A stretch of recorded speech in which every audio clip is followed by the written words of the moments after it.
Topic है excess demand. Excess demand समझने के लिए आपको एग्रीगेट डिमांड और एग्रीगेट सप्लाई आना चाहिए कि जो भी हमारा एग्रीगेट डिमांड था और एग्रीगेट सप्लाई है उसकी मदद से आप क्या समझोगे, excess demand.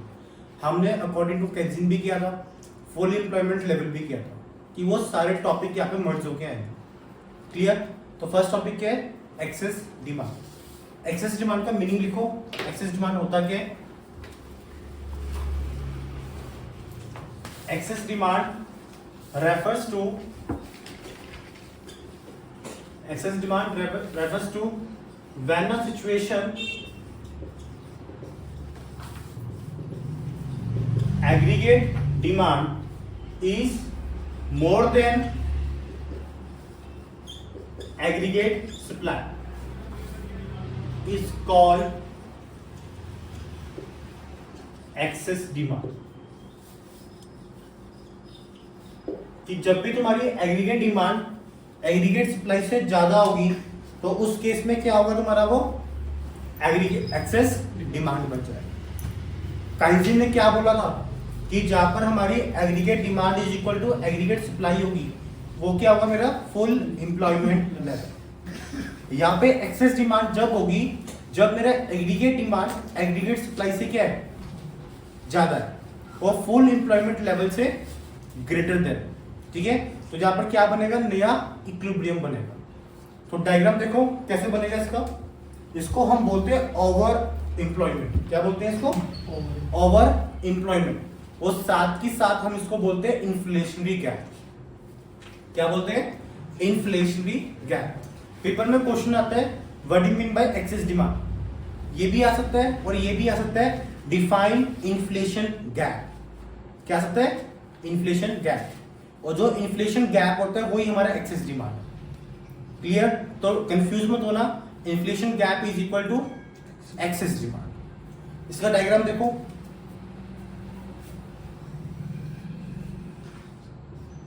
X axis, Y axis, origin.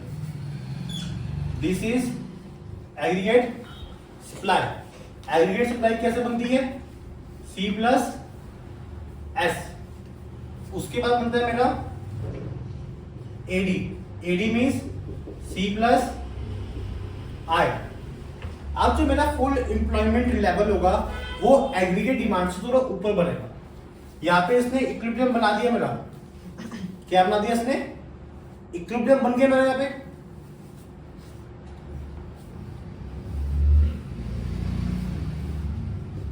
ये मेरा फुल एम्प्लॉयमेंट लेवल है। क्या ये? Full employment level. कि जब भी मेरी AD is equal to AS होगा तो वो मेरा क्या बनेगा, फुल एम्प्लॉयमेंट लेवल।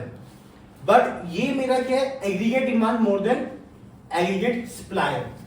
तो इस केस में हमारा एग्रीगेट डिमांड ऊपर हो जाएगा। तो ये बन गया एग्रीगेट डिमांड 1। इस केस में क्या है कि आपने अपने इन्वेस्टमेंट क्या कर दी, ज्यादा कर दी। तो इसका फॉर्मूला क्या होगा AD1 का? C plus I plus change in I। Change in I means change in investment. कि आपने अपनी इन्वेस्टमेंट चेंज करी जिसके कारण आपका AD क्या हो गया, बढ़ गया। तो फुल एम्प्लॉयमेंट से क्या हो गई आपकी, ओवर एम्प्लॉयमेंट। तो यहां पर आपका क्या बन गया, equilibrium 2। This is called over employment level. ये आपका ओवर एम्प्लॉयमेंट लेवल हो गया। ठीक है, अब देखो इन्फ्लेशनरी गैप कैसे बनता है। जो इस इक्विलिब्रियम के ऊपर वाला एरिया होगा, यहां पे एग्रीगेट डिमांड काट रहा है। ठीक है, जो आपका ये एरिया है, ये वाला area, this is called inflationary gap.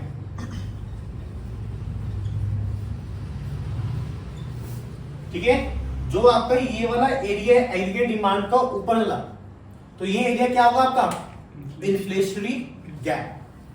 Clear? बात समझ में आ गई? तो यहां पे लिखो एक्सेस सिस्टम ने क्या ली है, इनकम ली है।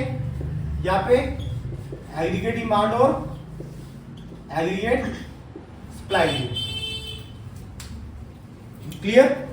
तो ये क्या बन गया आपका ये आपका डायग्राम बन गया aggregate demand more than is equal to aggregate supply. और इस केस में क्या है, आपका ध्यान रखना है, आपका इन्फ्लेशनरी गैप अलग दिखना चाहिए। इसमें मेन क्वेश्चन ये, जब एग्जामिनर पेपर चेक करने बैठता है वो आपका डायग्राम ही चेक करेगा। डेफिनेशन हर कोई रट लेगा, aggregate demand is more than aggregate supply is now as excess demand, but diagram main है इसमें कि डायग्राम में आप क्या शो करोगे, इन्फ्लेशनरी गैप। क्लियर? ठीक है। उसके बाद हमारे पास इस टॉपिक में क्या है, इसके रीजंस है कि जो ये इन्फ्लेशनरी गैप आया ये क्यों हुआ। रीजंस क्या है इसके,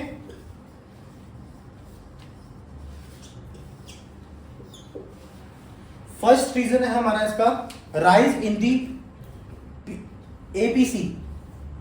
क्या है पहला, rise to propensity to consume. ठीक है, कि जो आपका कंजप्शन है वो क्या हुई, आपकी ज्यादा हो गई। तो जब भी आपकी कंजप्शन ज्यादा होगी तो एग्रीगेट डिमांड ज्यादा रहेगा कम रहेगा, एग्रीगेट डिमांड बढ़ जाएगा, क्योंकि एग्रीगेट डिमांड किसका कॉम्बिनेशन है, कंजप्शन प्लस इन्वेस्टमेंट। ठीक है, तो आपकी कंजप्शन ज्यादा होने लग गई तो सी बढ़ गया आपका। तो जब भी सी इंक्रीज होगा तो आपकी एग्रीगेट डिमांड क्या होगा, इंक्रीज होगा। तो एग्रीगेट डिमांड इंक्रीज होगा तो आपका क्या राइज हो जाएगा, इन्फ्लेशनरी गैप। सेकेंड रीजन है आपके पास रिड्यूस इन दी टैक्सेस।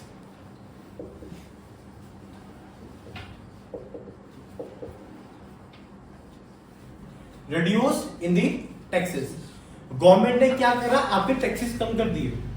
ठीक है, गवर्नमेंट ने आपके ऊपर से टैक्स बर्डन कम कर दिया, तो उस केस में क्या होगा, देखो पहले आपका टैक्स इतना था, कंजप्शन इतनी थी, गवर्नमेंट ने टैक्स कम कर दिए, तो आप कंजप्शन ज्यादा करोगे कम करोगे, आप कंजप्शन ज्यादा करोगे, और इन्वेस्टमेंट भी क्या करोगे, ज्यादा करोगे। आपकी कंजप्शन भी इंक्रीज हो गई, इन्वेस्टमेंट भी क्या हो गई, इंक्रीज हो गई, तो एग्रीगेट डिमांड इंक्रीज होगा डिक्रीज होगा, वो भी क्या हो जाएगा, इंक्रीज हो जाएगा। तो उस केस में भी आपका क्या राइज हो जाएगा, इन्फ्लेशनरी गैप। थर्ड रीजन है आपके पास increase in government expenditure.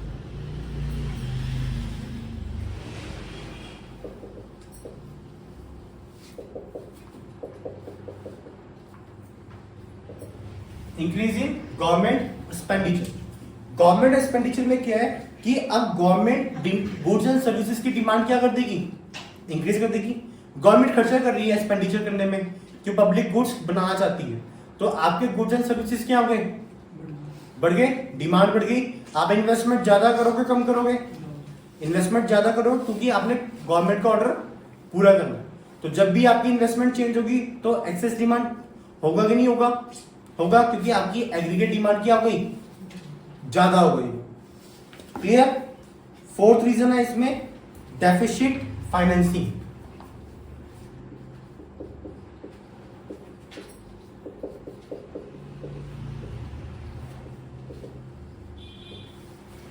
Fourth topic है डेफिसिट फाइनेंसिंग। डेफिसिट फाइनेंसिंग का मतलब क्या है कि आपने लोन लेना कम कर दिया, मतलब आप किसकी ओर शिफ्ट हो गए हो, लायबिलिटी क्रिएट नहीं कर रहे आप क्या क्रिएट कर रहे हो, एसेट्स क्रिएट कर रहे हो। तो मतलब इन्वेस्टमेंट कर रहे हो और आपकी चेंज इन इन्वेस्टमेंट क्या हो जाएगी, बढ़ जाएगी, तो आपका एक्सेस डिमांड राइज हो जाएगा। ठीक है, तो आपका क्या इंक्रीज हो जाएगा, इन्फ्लेशनरी गैप आ जाएगा। एक लास्ट रीजन हो रहा है increase in investment.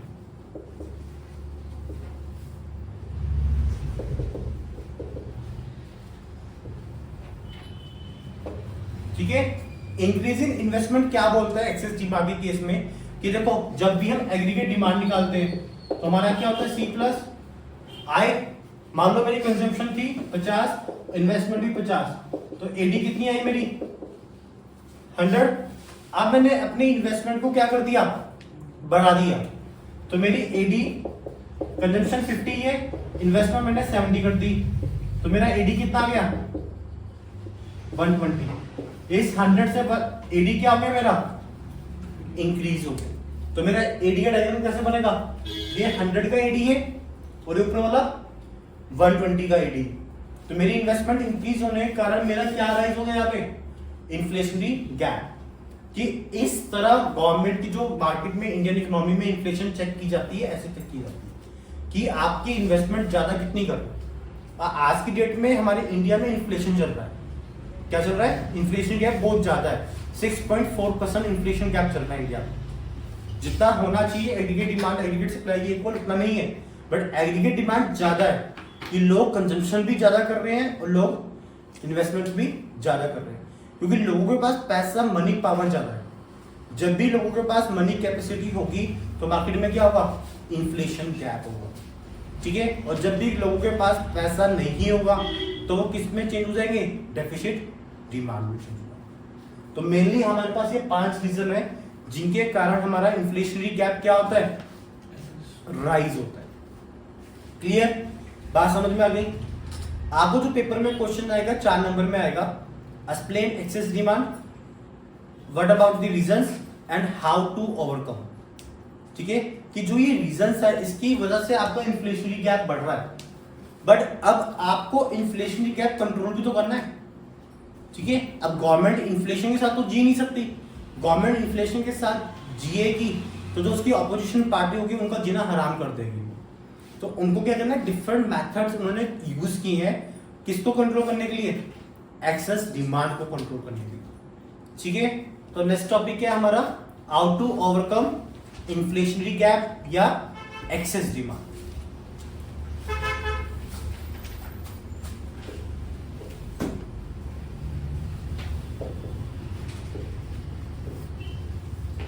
Measures to excess demand. हमारे पास 2 मेथड है, ठीक है। गवर्नमेंट ऑफ इंडिया 2 मेथड से एक्सेस डिमांड को मेजर करती है। पहला मेथड है इसके पास फिजिकल पॉलिसी और दूसरा मेथड है इसके पास मॉनेटरी पॉलिसी।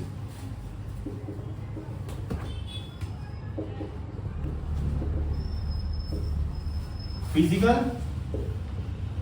और मॉनेटरी पॉलिसी। फिजिकल पॉलिसी और मॉनेटरी पॉलिसी में डिफरेंस क्या है? फिजिकल पॉलिसी जो होती है वो गवर्नमेंट अपने हिसाब से करेगी, मॉनेटरी पॉलिसी बनाती है आरबीआई। कौन बनाती है मॉनेटरी पॉलिसी? आरबीआई। उसमें रिजर्व बैंक ऑफ इंडिया के मेथड्स हैं, ठीक है, जो हमने बैंकिंग चैप्टर में भी किए थे, क्वालिटेटिव एंड क्वांटिटेटिव। तो मॉनेटरी पॉलिसी में 2 आते हैं हमारे पास, क्वांटिटेटिव और क्वालिटेटिव। पहला क्या है? क्वांटिटेटिव और दूसरा क्वालिटेटिव, ठीक है। मॉनेटरी पॉलिसी के 2 टाइप्स हमारे पास, quantitative and qualitative. But physical policy का कोई टाइप नहीं है। फिजिकल पॉलिसी का मतलब क्या है कि फिजिकल पॉलिसी में 2 ही चीज आएंगी कि वो 2 रीजन की वजह से फिजिकल पॉलिसी में अपने इन्फ्लेशनरी गैप को क्या कर देगी? कम कर देगी। क्या क्या करती है वो? पहला काम करेगी decrease in government spending.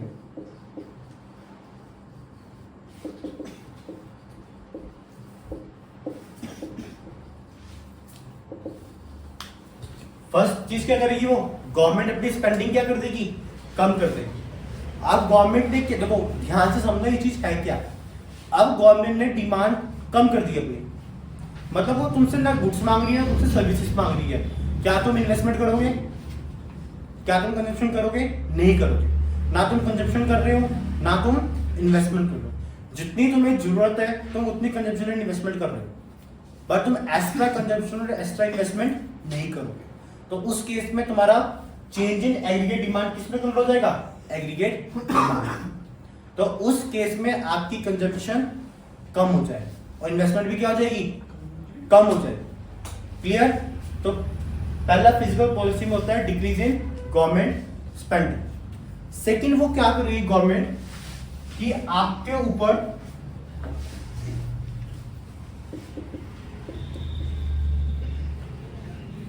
Second है इंक्रीज इन टैक्सेस।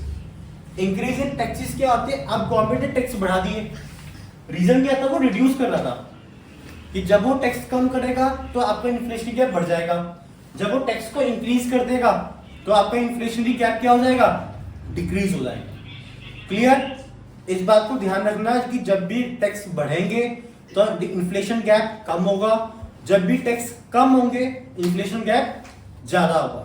ये ओवरकम्स याद होने चाहिए, अकेले ओवरकम्स भी 4 नंबर में डाल देते हैं। How to overcome the excess demand या deficient demand. Clear? Physical policy clear है? फिजिकल पॉलिसी में सिर्फ 2 पॉइंट है। First one is decreasing government spending, second is increasing taxes. इन 2 वे की मेथड से वो अपना इन्फ्लेशनरी गैप और एक्सेस डिमांड क्या कर लेता है? कंट्रोल कर लेता है। मार्केट में, इंडिया इकोनॉमी में आपका इन्फ्लेशनरी गैप क्या हो जाएगा? कम हो जाएगा। जो गवर्नमेंट कर रही है, गवर्नमेंट, तुम सोच रहे होंगे गवर्नमेंट हर साल हर गवर्नमेंट बजट में टैक्सेस इंक्रीज कर रही है। क्यों कर रही है टैक्सेस इंक्रीज? उसको इन्फ्लेशनरी गैप कंट्रोल करना है। ठीक है, घर बैठ के टीवी देखना बोलना आसान होता है, या गवर्नमेंट कुछ काम दाम है नहीं, हर साल टैक्सेस इंक्रीज कर देती है।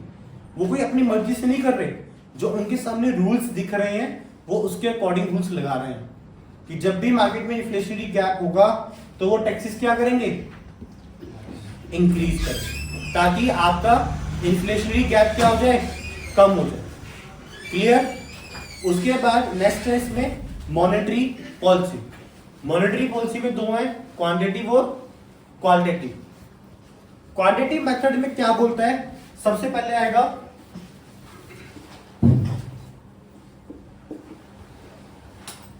बैंक रेट, इंक्रीज इन बैंक रेट। अब बैंक रेट क्या कर देगा? वो इंक्रीज कर देगा। बैंक रेट क्या था? बैंकिंग में भी करवाया था हमने। बैंक रेट का मतलब होता है कि जब आरबीआई लोन देती है कमर्शियल बैंक को, ठीक है, तो उसका जो रेट होगा वो क्या कर देगा? इंक्रीज कर देगा। अब आरबीआई ने रेट इंक्रीज कर दिया तो सामने से कमर्शियल बैंक भी क्या करेगा? रेट को इंक्रीज करेगा। तो लोग लोन लेना कम कर देंगे। लोगों ने लोन लेना कम कर दिया तो मार्केट में पैसा नहीं जाएगा, और लोगों के पास पैसा ही नहीं होगा तो वे इन्वेस्टमेंट कहां से करेंगे? कंजम्पशन कहां से करेंगे? उसके कारण हमारा बैंक रेट की वजह से क्या हो गया? इन्फ्लेशनरी गैप कम हो जाएगा। क्लियर? पहला पॉइंट क्लियर है। उसके बाद सेकंड पॉइंट है increase in repo rate.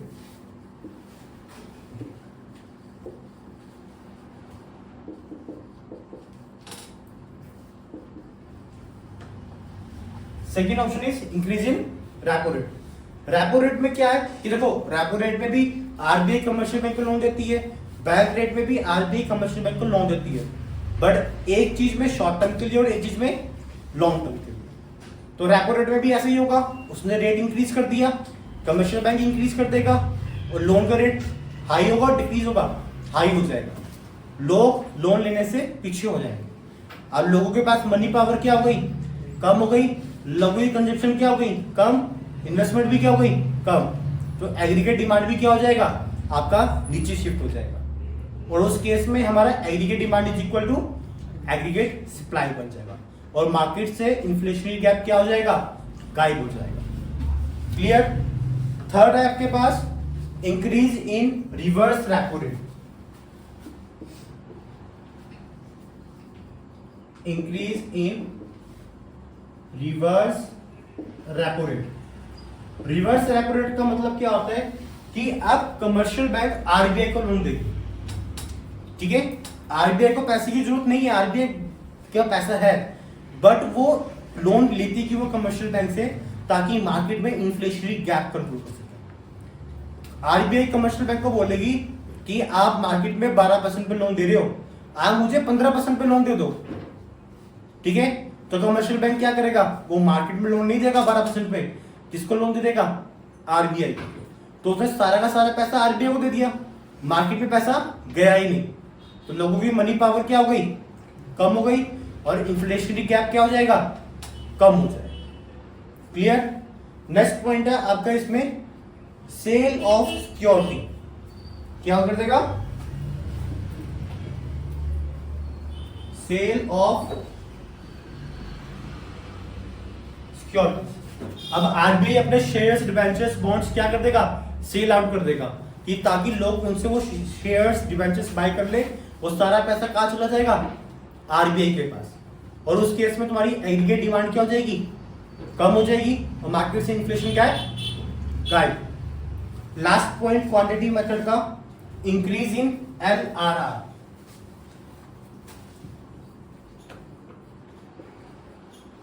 Increase in LRR और CRR, कि वो दोनों रिजर्व रेशियो को क्या कर देगा, इंक्रीज कर देगा। CRR क्या था, कैश रिजर्व रेशियो, और LRR क्या था, liquid reserve ratio. Liquid reserve ratio में क्या आता है, हमारा गोल्ड वगैरह आता है, कि वो सबके रिजर्व्स क्या कर देगा, इंक्रीज कर देगा। पहले वो CRR 10% मेंटेन कर रहा था, अब वो CRR मेंटेन करेगा 20%, कि 10% लोन अमाउंट तो मार्केट में कम जा रही है ना, तो उस केस में आपका इन्फ्लेशनरी गैप इतने से इतना तो हो जाएगा। तो इस मेथड से, मॉनेटरी पॉलिसी की मेथड से गवर्नमेंट क्या करती है, इन्फ्लेशनरी गैप को कंट्रोल करती है। ये मॉनेटरी मेथड के क्वांटिटेटिव मेथड्स हैं। उसके बाद हमारे पास है क्वालिटेटिव मेथड, ठीक है। सेकंड क्या है, क्वालिटेटिव मेथड। क्वालिटेटिव मेथड्स में क्या है, पहला कर देगा वो इंक्रीज करेगा, first increase in margin, margin recruitment. Margin recruitment का मतलब क्या होता है कि जब भी कमर्शियल बैंक लोन देता है तो मैक्सिमम लोन कमर्शियल बैंक देता है 80 to 90%, ठीक है। कि वो 10% का 15% का मार्जिन पर रख के चलता है कि भैया 100% की सिक्योरिटी थी, 100 की मैं 75% आपको लोन दूंगा, 25% क्या है, मेरा मार्जिन है, कि अगर आप पैसा देने में इंसॉल्वेंट भी हो गए तो मैं 25% तो सिक्योर्ड रहूंगा। क्लियर। तो अब वो 25% मार्जिन से अपना मार्जिन क्या कर देगा, इंक्रीज कर देगा। अब उसने कहा जी मैं तो 45% मार्जिन रखूंगा अपना, क्योंकि मार्केट में इन्फ्लेशन ज्यादा है। तो इन्फ्लेशन कैप करने के लिए आरबीआई ने गाइडलाइन निकाल दी कि कमर्शियल बैंक अपना मार्जिन रिक्रूटमेंट इंक्रीज करे, जिसके कारण मार्केट में कैश क्या जाएगा, कम जाएगा, और एग्रीगेट डिमांड कम हो जाएगी, और हमारा इन्फ्लेशन कंट्रोल हो जाएगी। क्लियर। सेकंड इसमें इसका मेथड होता है एडवाइसिंग दी डिस्काउंटिंग लैंडिंग या क्रेडिट रेशनिंग।